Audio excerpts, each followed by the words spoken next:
Hello, everybody, and welcome to the Prep Talk podcast, hosted by Phil by Max, Max Anthony FBA, and Pete's Flips. Today we have a very special guest, Parker Bedier. Very, very excited to have him. I told him that if he hit 70K in December, he would be more than welcome on the podcast. He did that and more. And so, Parker, why don't you go ahead and introduce yourself? Thank you for coming on, but the floor is yours for a couple seconds to introduce yourself. Yeah, so thanks for having me, first of all. I started back in about August, selling on Amazon. I kind of just dabbled into a lot of FBM, going into Walmart, stores like that, and just kind of continued that on a little bit more into the OA space because you kind of got to scale more with OA. And then joined a course actually that helped me out a lot and met a lot of other sellers. And I think that was the biggest thing for me with the growth is just once you make friends selling on Amazon, then, you know, it kind of follows. You have leads here and there, you help each other, and you learn a lot. Like you sell something, you say, did this sell for you? Did this sell for you? And it just kind of compounds the growth a lot quicker. Yeah, absolutely. And so you grew relatively fast, I would say. But not only did you grow fast, I think that you did it in like a controlled way. Can you walk folks through what December looked like for you? I know you approached it in a way that was impressive for someone that's going through their first like peak season. So do you want to share a little bit about how you went about that? Yeah, so I kind of was just guessing in a way, but taking calculated risk. I felt that the Keepa charts that I was looking at, I felt like the offer counts from last year fell off at certain dates. So I held my prices to a certain amount that I thought I could get for them. And I feel like it paid off because mid-December, a lot of sellers started falling off and a lot of those prices started to hit. Obviously, it didn't work out for all of them because sellers hop on and things like that. But I really wanted to hold my prices high, really squeeze the margin and get the most I could for the products. But yeah, you learn a lot in the first Q4. Obviously, next year I'll be a lot more prepared. But yeah, just you kind of got to guess. You look at last year's data and just look at the market a little bit. Absolutely, absolutely. And I think that for a new seller to have the gumption that you did to hold is pretty impressive. But I think that worked out for you pretty well. I mean, just looking at the FBM Cup data, we thought that the Fulfilled by Max Stimmy hit would really prove to be helpful, but then you were just sitting there kind of looming, waiting to unleash all of the inventory. So yeah, I mean that's that. What was your experience like with the FBM Cup? We're still going. What do you have any thoughts on the topic? First of all, I thought it was awesome. It was a really good idea, and involving everyone in the community really made it a really good hit. And then bringing it on social media, it just brings a lot of attention to FBM itself because it's so important in December. I think a lot of people, miss out on it by just doing FBA. But when you pack 3,000 orders in a couple of weeks, that's life changing for a lot of people. And it was all good fun. Obviously, it's not over, but it's something I think like every year could definitely happen and grow even into bigger than it was. Absolutely. And what month did you start? I started like late August. Right, which is crazy. Yeah. So, I mean, it's totally doable. I think the fastest way to scale, obviously, is through FBM. And definitely also equally as important is networking, joining a group, a mastermind. But yeah, going forward, I won't do anything without consulting with a professional in that industry first. I'm willing to pay people for their knowledge as long as it's the right people. There's a lot of people selling scam this, scam that, kind of, loose leaf, whatever. But if you pay for the right knowledge, it'll save you potentially decades of time. I mean, and time is money, time's priceless. That's the only commodity we really can't manufacture more of. So, to me, yeah, I think that's amazing. I guess, can you speak on some struggles that you had or some things that you were kind of nervous about going into Q4 and I guess going from the revenue you were at previously to ramping up so much in such quick a time? Yeah, I think the biggest thing you're worried about is just, is it going to sell? Because you bought a lot of stuff. You've never seen the volume that you're about to see. You're pretty much just learning every day. But that's another thing, like when you have a group, it's like, all right, this has sold for everyone in here. We've all sold it in the past few months. Everyone's always sold out. So if you're on your own, you're kind of like just guessing. And to spend a lot of money on something that you don't know is super risky. That's another reason. It's just so much less risk when you have other people around you. And you just learn little tidbits as well. Like, hey, has this worked well for you? Like, oh, you're allowed to do that. It's just such a game changer. And along with the coaching, I think a lot of people need to approach this more as like a business. And once you start taking it serious, like you would go pay for a college course and you'll sit in there and sit on your phone. Like there's people that do that all the time and they're paying like thousands of dollars when you have people that will literally give you a way to make like tens of thousands of dollars in 1 month and you won't pay like the small little fee for that. It just kind of blows my mind. You'll go and you've been conditioned by society. You'll go into $250,000 in debt to make $50K a year, but you're afraid to invest $2,000, $3,000, $4,000, $5,000, $6,000, $7,000 on something that's completely legitimate. And it is what it is. It's unfortunate, but yeah, I mean, I'd say that a lot of folks are not conditioned to risking their own assets to make more. Like it's just not something that's taught. So then they kind of become just completely closed off to the idea. But it is what it is. You can't help everybody, and some people will take advantage of it, and some people sit on the sidelines, and that's totally okay. So I know that big baseball guy. Do you want to talk a little bit about that, and then do you want to? And then I'll just have some follow up on kind of baseball, because I feel like that's a good parlay into somebody that's gonna run into Amazon, be competitive, and do well with it. Yeah. So honestly, I think for me, when the cup became active, that was huge because I'm just a competitor. So when that was released, it was like, all right, now it's game on. Because just I feel like I'm one of the most competitive people. If anyone who knows me personally, I try to win at everything I can do. Like when the cup got released, I literally was thinking like I want to finish first over everyone. Like that's my mentality. It's just how I'm raised. And yeah, baseball was a great experience. I mean, it teaches you so much. Being an athlete, it's kind of like that mindset of who cares, like go get it done on a daily basis. So being on 0-day handle time for the last 3 months definitely is a relatable aspect of that. 100%. And so do you think that there's any adversity in your baseball career that prepared you for Amazon? 100%. I think I started at a junior college and we didn't even have a locker room. So you're kind of just at the bottom of the barrel and you just got to sit there and put in work and know that like this is going to pay off, but it's going to take years. And so I think that's something I could translate to Amazon, just knowing that, I mean, honestly, Amazon's been quicker success than baseball was in a way. And just to be able to not see results 1 to 2 months in, because it was pretty slow at the beginning, and just keep sourcing, keep packing, and then eventually you kind of just break through. I gotcha. So what did you think when Cat was brought into the FBM Cup? Were you worried at all, or were you guys still pretty confident that you guys were going to be able to handle it? I was honestly glad because I felt like it made it a game again. Okay.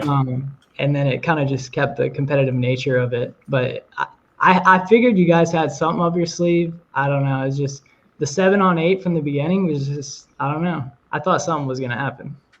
Okay. All right. We didn't keep our cards close enough to the chest, I suppose. Maybe we peeped it out there a little bit. Kat, do you guys think you guys have a chance with the Taos yet, or how are we feeling? When's this episode dropping? Probably on Monday. Oh, never mind then. But yeah, I still got like 120,000 in sales value in my inventory. So like, outside shot real quick.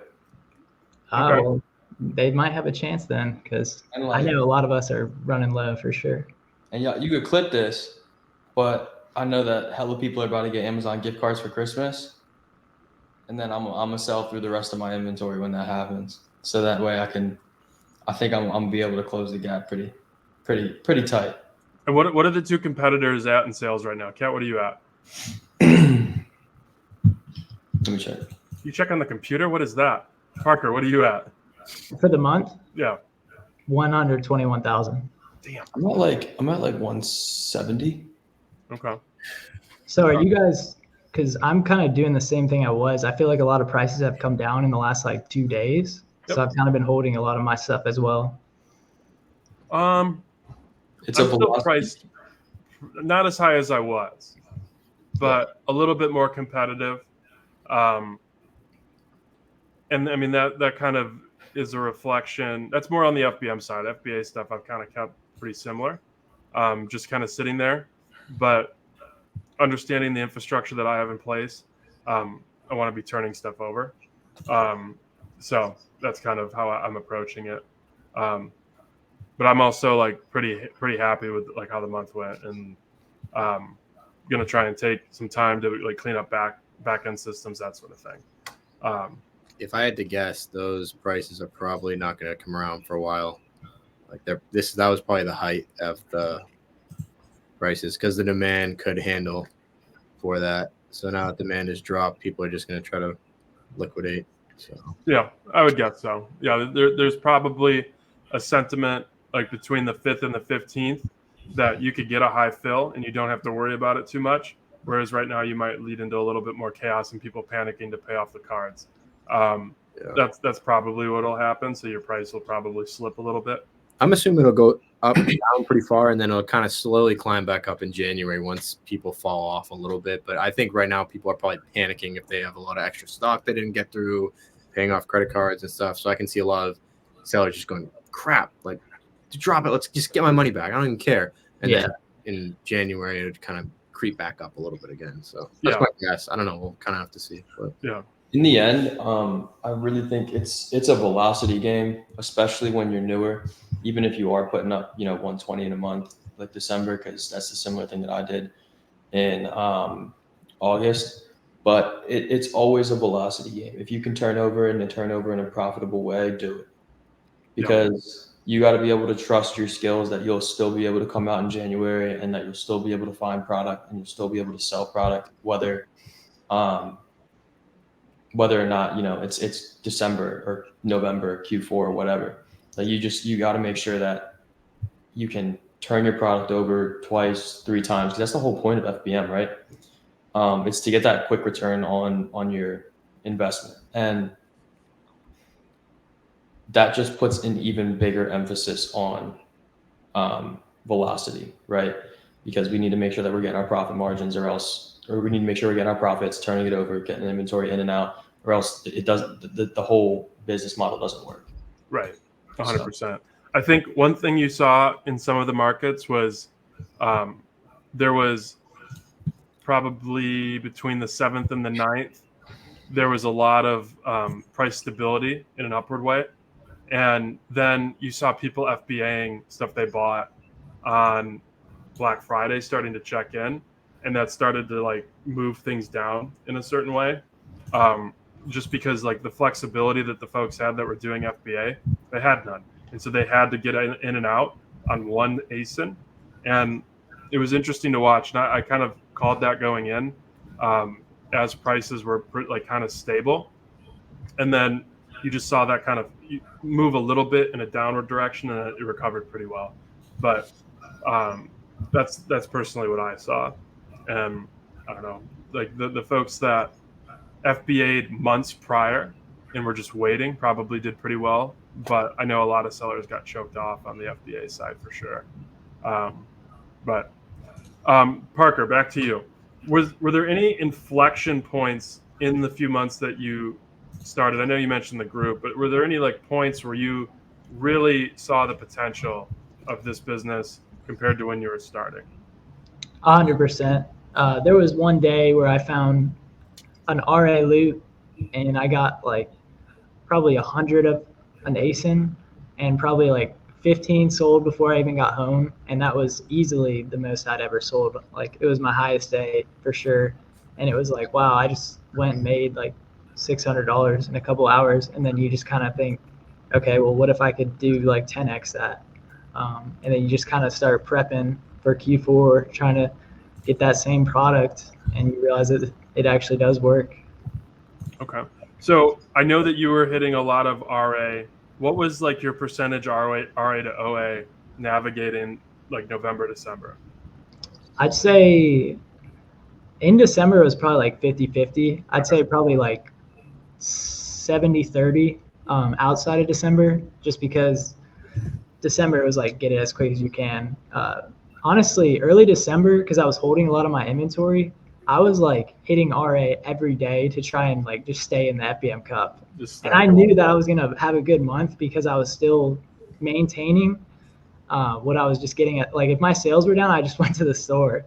Yeah, that's funny. I remember you sending me a video of some of your stock, and I just sent it over to the guy that you were up against. I think it was Lucas, and was just like, "You better be fucking ready. Like, like you better be ready, my friend, because Parker is."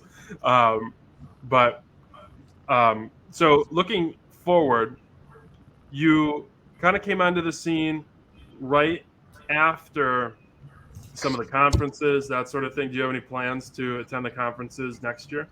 100%. I want to go to the Miami Sellers Conference. We've already been talking about it, but we were waiting on that payout before we bought the tickets. Yeah, that makes a lot of sense. You've also like navigated relatively quickly, kind of like finding that RA loop, going then and like complementing with OA. What are your plans from the wholesale side? I feel like you would do pretty well there. You seem to develop relationships pretty easily, so that might translate well for wholesale. What are your plans there? Yeah, so starting January 1st, I'm going to start calling wholesalers. I also want to look into it's cash and carry. It's in Atlanta. I don't know if it's in other states, but there's been a really successful Atlanta seller where you can pretty much walk into the warehouse and pick what you want to buy. So I'm going to look into that because I know there's a lot of locations around Atlanta. Apparently beauty is really big in Georgia because there's a lot of hair salons. I don't do a lot of beauty right now, but that's something I'm going to try to look into. And then I got to find a prep center as well because it's just been a lot going to the post office every day. Yo, pickups, dude. What are you doing? It's too much. It's too much. Like, tell them to call the truck. I live in an apartment, so I have to bring it to the office anyway. And I live across the street from the post office. So all right, that's fine. He's got a good reason. That's acceptable. That's acceptable. But you're not only doing this from an apartment, you also have a 9-to-5. You want to talk a little bit about that and how you balance those two? Yeah, so luckily I don't go to an office all day. I have like cases throughout the day. So I pretty much every morning I'll wake up, try to pack any orders that I didn't pack from the night before, kind of like structure out my day. My day is super, it changes by the minute.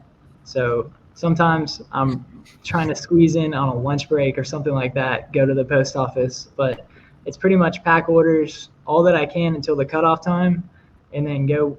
A lot of times I have work later in the day. I'll go to work and then I'll come home and, pack more orders or source anything that I can do. But it's definitely in and out, run and gun, like always doing something. Gotcha. And then you also had a fun tweet the other day where you decked out the house with all of the FBM orders. Where did that come from? And share some backstory there. Yeah, so luckily, this is one thing that I would recommend to anyone next year. I pre-packed about 250 of one ASIN just because I knew there was going to be one day where I came home, I worked late, and I needed to ship this before midnight. So I had those pre-packed, and I pretty much just put them all out on the floor and then just stuck labels on them. And then I was like, whoa, this looks kind of cool. So I was like, what if I just bring them all out here on the floor? And then it kind of dawned on me, like I could make this whole thing, do the couch, everything. And it did take me another like hour or two to do. And I was like, this is totally worth it though. Yeah. It's fun. It keeps everybody going. I mean, it's kind of a miserable time in some respects because you're just moving constantly. But was there anything that you did this December, fulfilling all FBM, that you would do differently next year? Any lessons learned? Yeah, I think I would have some kind of prep help. Doing it all myself, especially if I'm working a 9-to-5 as well.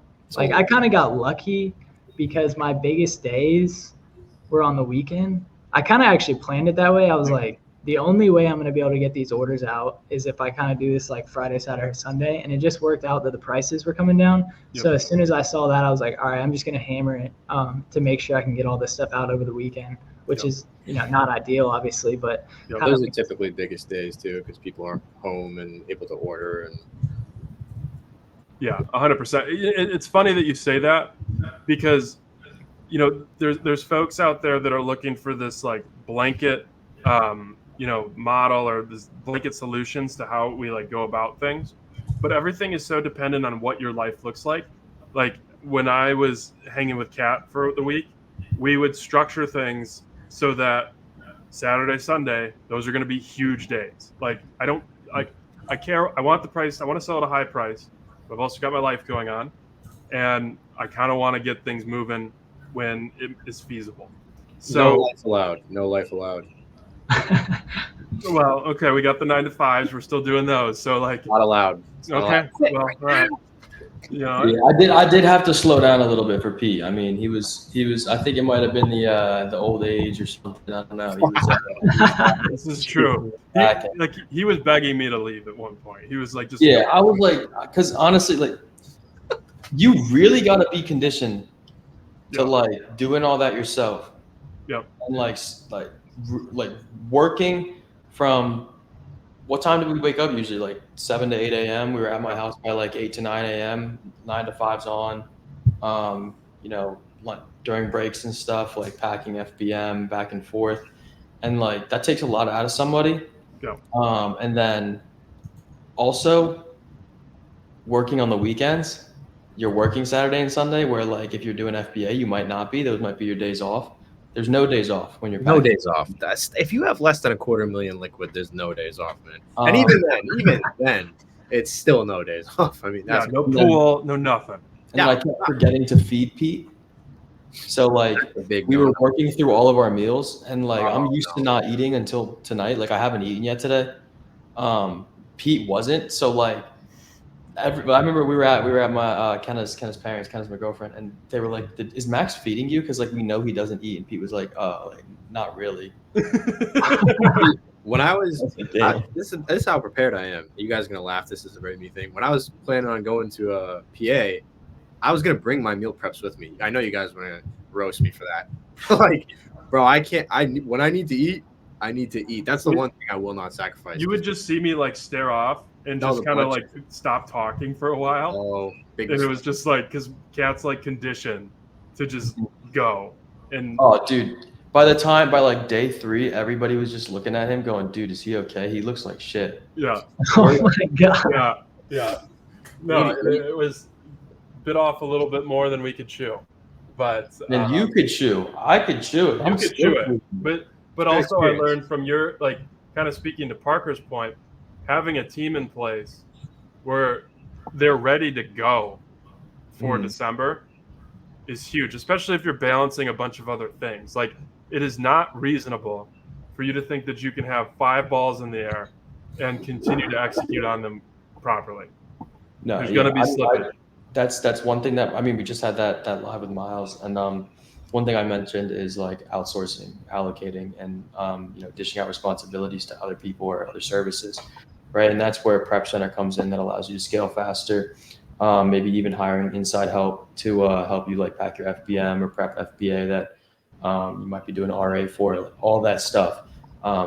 That's what really helps you scale up. And people are so focused on the profit margin. They're so focused on, I need a 25% profit margin. And then you're stuck like looking at Keepa charts for hours and hours and hours and hours and hours, and you find 3 products. Meanwhile, I'll take a 20% profit margin, and with like including my services and stuff, and I will move twice as fast as you. I'll move twice as much product, and I'll make double the money. And that's what it comes down to. So, I mean, people always talk about profit margin, and that's important. Like, you still want to be making money, but it's a velocity game. And you have to retain your sanity along the way, or you're going to burn out. Yeah. Not everybody's built to be a one-man like wrecking crew and just do everything. I still got my boys. I still got, Big Tan. We added a couple more guys to the crew and everything this this winter. So like Jimmy's, Magnus, and Ken. So we got a ton of people out there, and my pops is also helping out. Yep. So like we're moving an insane amount of product, but it's Product. way like we're allocated. I'm allocated out, so like they're doing most of the labor. I can focus on admin stuff right now, where it wasn't like that in the beginning of December because they were still in school. Yep, 100%. So, Parker, we've got prep center, maybe a little bit of wholesale. Any other goals that you have for 2024? We're getting there. Anything that you have in your mind? I don't have a specific number, but I just think going to these, like being more active on socials, going to conferences, kind of just meeting more people in the community outside of just Amazon, because I feel like it's kind of like a starting point, and then you can kind of like choose where you want to go with that. I got you, 100%. All right, so I really appreciate you joining. It's been a great episode. We are kind of coming on the curtail of Buy Box Bandits, where a lot of this is covered. And I was a little bit pissed off when I saw that they beat us to the punch, because I was like, this is the first 20K profit that we're going to interview, minus 0 a day. But anything you want to leave the folks with? Anything that we didn't ask you about? I would just say to like just go, if you're gonna go into Amazon, like you have to go all in. There's so many people in the DMs like, man, like I just want to make a couple bucks here and there, and it's like Poverty. it's never gonna work until it's a mission. Like I'm someone that always needs a mission. Like I just gotta, and that's what I feel like the corporate world can strip out of you a little bit. Is it's just like, all right, show up and do the same thing every day and you get paid. I'm someone who, you got to grind. You got to have some fun with it. You got to grind. And so I would just say if you're thinking about going in, like go all in. At least for a little bit. Like prove to yourself that you can do it.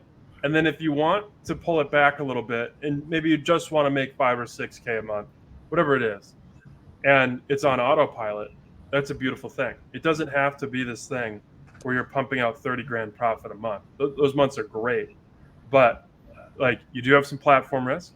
And if you're not being smart, then it might be smart to just go, I'm going to make 5, 6K. I'm going to pay off some bills and then I'm going to go do something else as well.